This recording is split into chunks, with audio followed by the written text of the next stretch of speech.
Hello बच्चों, welcome to my channel. आज मैं आपको पढ़ाऊंगी higher order linear differential equation. बच्चों, आज हम इस टॉपिक में नया क्या सीखेंगे।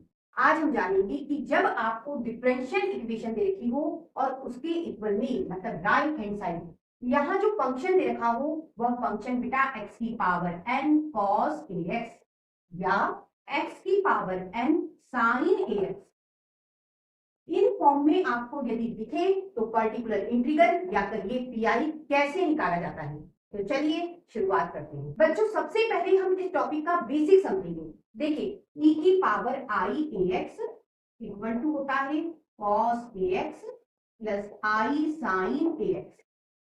बेटा e की पावर x का ये वाला पार्ट मतलब cos ए एक्स ये होता है रियल पार्ट, ठीक है। और e की पावर आई एक्स का ये वाला पार्ट होता है इमेजिनरी पार्ट।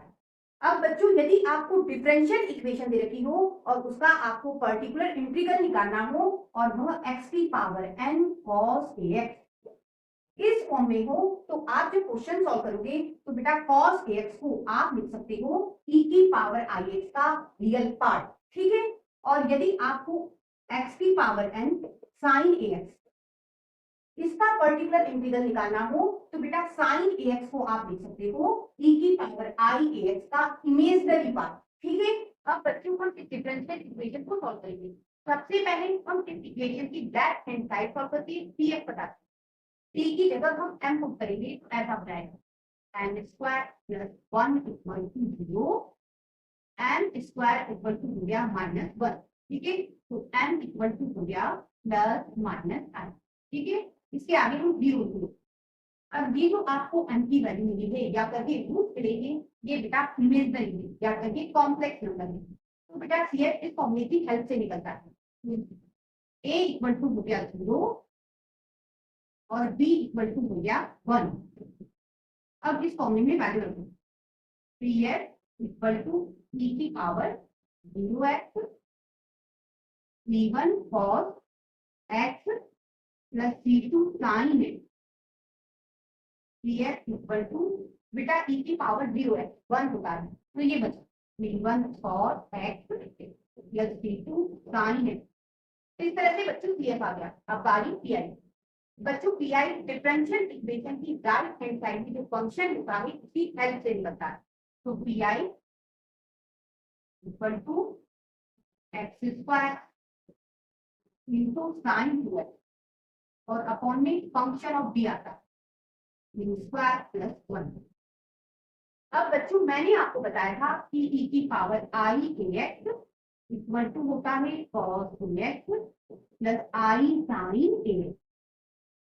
अब यदि a की जगह 2 हुआ तो ऐसा हो जाएगा, ठीक है। अब बेटा आपको क्वेश्चन में दे रखा है साइन 2x। बेटा साइन 2x इस e की पावर आई 2x का इमेजिनरी पार्ट है। जब हम इसे सॉल्व करेंगे तो हम क्या लिखेंगे इमेजिनरी पार्ट ऑफ e की पावर आई 2x और उसकी हेल्प से ये क्वेश्चन सॉल्व होगा। तो लिख देते pi equal to imaginary part of e की पावर 2i x, ठीक है। इसकी जगह ये लिखा और इंटू एक्स स्क्वायर और अपॉन में function of pi equal to imaginary part of. अब बच्चों सबसे पहले हमें इस वाले फंक्शन को सॉल्व करना है। तो कैसे सॉल्व करोगे t की जगह आप रखेंगे d प्लस 2। अब a क्या है x के साथ जो लिखा होता है वह होता है a मतलब ये आपका 2y तो ऐसा होगा, ठीक है। d की जगह हम क्या रखेंगे d प्लस 2y तो रख देते हैं तो ये सॉल्व हो जाएगा d प्लस 2y और ये स्क्वायर और ये प्लस 1 एक्स स्क्वायर। अब हम बेटा इसे रफ में सॉल्व करेंगे। देखिए आप इसे लिख सकते हैं square plus 4i square plus 4bi, ठीक। और ये प्लस 1 बेटा आई स्क्वायर को आप लिख सकते हो -1 ऐसा होगा, ठीक। अब बेटा ये स्क्वायर ये 4bi इसे सॉल्व करोगे तो -3 है, ठीक। तो बच्चों इसकी जगह अब हम ये लिखेंगे,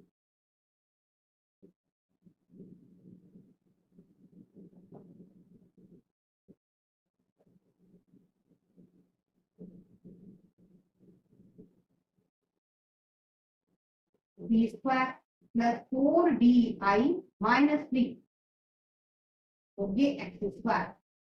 अब बेटा हमारा काम इस वाले फंक्शन को सॉल्व करना है, तो अब हम यहाँ पे 1 बनाएंगे। तो देखिए किस तरह से बनेगा, ये D square plus 4di minus 2। बेटा मुझे यहाँ पे 1 बनाना है, तो इसे मुझे कॉमन निकालना होगा, मतलब -3 में कॉमन निकालना। तो यहाँ से कॉमन निकाला तो 1 बचा, ठीक है। और यहाँ से कॉमन निकालूंगी तो ये बेटा डिवाइड में चला जाए,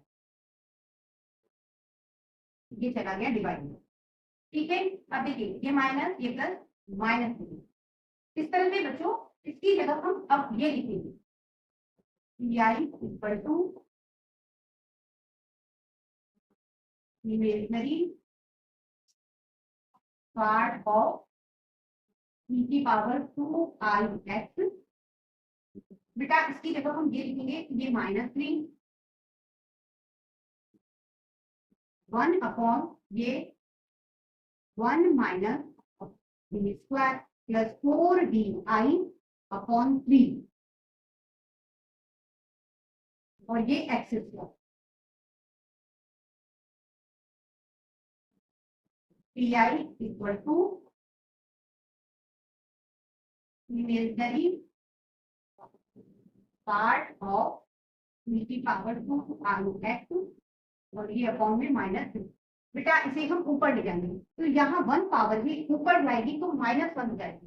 तो अब ऐसा होगा 1 minus d square plus 4di upon 3 whole power -1, और ये एक्स स्क्वायर। अब बच्चों इसे सॉल्व करने के लिए आप बाइनोमियल एक्सपांशन की हेल्प ले सकते हैं।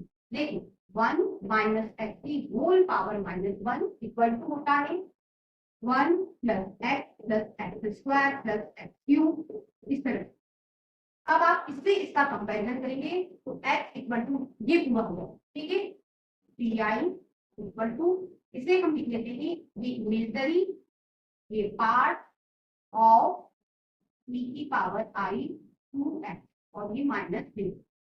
अब देखिए ये 1 प्लस x की जगह आपको ये पूरा लेना है, तो ये 1 अपॉन 3 स्क्वायर प्लस 4di, ठीक है। ये x हो गया, फिर एक्स स्क्वायर, बेटा इसका स्क्वायर करना है।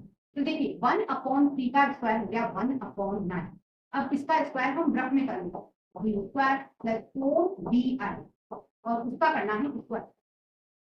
इसका स्क्वायर करोगे तो आएगा d की पावर 4 प्लस 16 डी स्क्वायर आई स्क्वायर प्लस 8 डी क्यूब आई। इस आई स्क्वायर को आप लिख सकते हो -1, ठीक है। तो बेटा इसका स्क्वायर ये होगा, इसे लिखिए t की power 4 minus 16 D square plus 8di, इस तरह से, और यहाँ पे x square. pi equal to imaginary part of e की पावर 2ix और -3।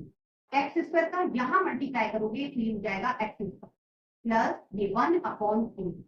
अब हम एक्स स्क्वायर का इसमें मल्टीप्लाई करेंगे तो ऐसा हो जाएगा square X square plus 4di x. बेटा यहाँ डी स्क्वायर लिखा है, मतलब एक्स स्क्वायर को आपको 2 बार डिफरेंशिएट करना है। एक्स स्क्वायर को जब आप एक बार डिफरेंशिएट करोगे तो 2x आएगा, दूसरी बार करेंगे तो 2 आ जाएगा, मतलब इसका सॉल्यूशन बनेगा 2। ये 4 ये आई। बेटा एक्स स्क्वायर को आपको एक बार डिफरेंशिएट करना, एक बार डिफरेंशिएट करोगे तो 2x आएगा, ठीक है। तो ये हो जाएगा 8x आई। तो इसे सॉल्व करने पे क्या आया, इसे लिखेंगे 2 प्लस 8x आई, ये प्लस 1 अपॉन 9। अब इस एक्स स्क्वायर का आप यहाँ मल्टीप्लाई करोगे तो ऐसा हो जाएगा t की power 4 X square minus 16 D square X square plus 8 D cube I X square. अब देखिए एक्स स्क्वायर को आपको 4 बार डिफरेंशिएट करना है। बेटा एक्स स्क्वायर को जब आपने पहली बार डिफरेंशिएट करा तो 2x आया, दूसरी बार करा तो 2 आया, अब यहाँ पे 4 बार डिफरेंशिएट करना। जब आप तीसरी बार डिफरेंशिएट करोगे तो 0 आ जाएगा, चौथी बार में भी 0 आ जाएगा, मतलब इसका सॉल्यूशन तो आपको 0 मिलेगा। ठीक है, ये -16 एक्स स्क्वायर को आपको 2 बार डिफरेंशिएट करना है तो क्या मिलेगा 2, ये प्लस 8i, बेटा एक्स स्क्वायर को आपको 3 बार डिफरेंशिएट करना है, तीसरी बार डिफरेंशिएशन पे आपको 0 मिल रहा था। ठीक है, तो ये हो जाएगा -32 और ये 0, तो मतलब इसका सॉल्यूशन बनेगा -32 और ये डिवाइड में 9। अब इसके आगे के सभी टर्म्स 0 हो जाएंगे, क्यों? क्योंकि बेटा d की पावर अब आपको और बड़ी मिलने वाली है, डिफरेंशिएशन 0 हो जाएगा, इसलिए इसके आगे हम नहीं सॉल्व करेंगे। अब बच्चों हम इसे रफ में सॉल्व कर लेते हैं। देखिए एक्स स्क्वायर, ये 8xi अपॉन 3, ठीक है, और ये 2/3 -32 अपॉन 9, इसे अब सॉल्व कर लेते हैं। देखिए इसे आप सॉल्व करोगे तो 9 आएगा, ठीक, तो ये हो जाएगा 6 - 32 और उसे सॉल्व करोगे तो ये आ जाएगा -26, मतलब सॉल्यूशन किस तरह से होगा, x square plus 8xi upon 3 -26 upon 9। तो बेटा इसकी जगह अब हम ये लिखेंगे, pi equal to imaginary part of, बेटा यहाँ पे e की पावर 2ix को हम लिख लेते हैं cos 2x plus i sin 2x और ये -3।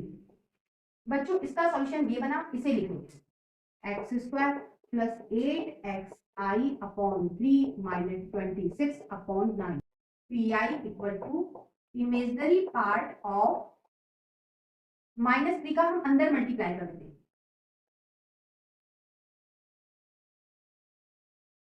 तो ऐसा हो जाएगा एक्स स्क्वायर अपॉन -3, यहां मल्टीप्लाई करोगे तो -8xi अपॉन 9 और यहां करोगे तो प्लस 26 अपॉन 27। अब बेटा पीआई निकालने के लिए आपको इसका चाहिए इमेजिनरी पार्ट, तो देखिए दोनों ब्रैकेट का आपको करना होगा मल्टीप्लाई। तो सबसे पहले cos 2x की बात करेंगे, यदि आप cos 2x का यहाँ और यहाँ मल्टीप्लाई करोगे तो बेटा आई नहीं मिलेगा, मतलब इमेजिनरी पार्ट नहीं मिलेगा, तो कहाँ से मिलने वाला है बेटा cos 2x का, जब आप इसमें मल्टीप्लाई करोगे तो इमेजिनरी पार्ट मिलेगा, तो आपको इमेजिनरी पार्ट ही चाहिए, तो बेटा इसका इसमें मल्टीप्लाई करना होगा, तो पी आई इक्वल टू इसका इसमें मल्टीप्लाई करोगे तो ऐसा होगा -8xi अपॉन 9 cos 2x। अब बेटा हम इसकी बात करते हैं, जब आप इसका इसमें मल्टीप्लाई करोगे तो बेटा आपको आई मिलेगा और इसमें भी मल्टीप्लाई करोगे तब भी आई मिलेगा, तो लिख लेते हैं ये -x² अपॉन 3 प्लस 26 अपॉन 27 और ये sin 2x। अब देखिए यदि आप इसका इसमें मल्टीप्लाई करोगे तो आपको आई नहीं मिलेगा, देखिए किस तरह से, इसका इसमें मल्टीप्लाई करोगे तो ये हो जाएगा -8 अपॉन 9x, आई में आई का मल्टीप्लाई आई स्क्वायर और ये sin 2x। अब आई स्क्वायर को हम लिख सकते हैं -1, तो माइनस माइनस प्लस हो जाएगा, देखिए आई घट गया, इमेजिनरी पार्ट नहीं मिला, तो बच्चों आपको सिर्फ इन दोनों टर्म से ही मिलने वाला है इमेजिनरी पार्ट, तो आपको यही लेना है, pi equal to -8x upon 9 cos 2x। बच्चों यहाँ पे आप 27 एलसीएम निकालेंगे तो ये हो जाएगा -9x² plus 26 sin 2x, pi equal to -8x upon 9 cos 2x। बेटा आप यहाँ से माइनस कॉमन निकालेंगे तो ऐसा हो जाएगा 9x² minus 26 upon 27 sin 2x, ये पी आई आ गया। अब बारी कंप्लीट सॉल्यूशन की, कंप्लीट सॉल्यूशन CF और PI को ऐड करके लिखा जाता है, तो लिख देते हैं y equal to C1 cos x plus C2 sin x, ये बच्चों CF। अब PI लिख लेते हैं, ये -8 अपॉन 9x cos 2x, ये -9x² minus 26 upon 27 sin 2x। इस तरह से बच्चों ये क्वेश्चन सॉल्व हो गया। नेक्स्ट टॉपिक के साथ फिर मिलते हैं, तब तक के लिए गुड बाय।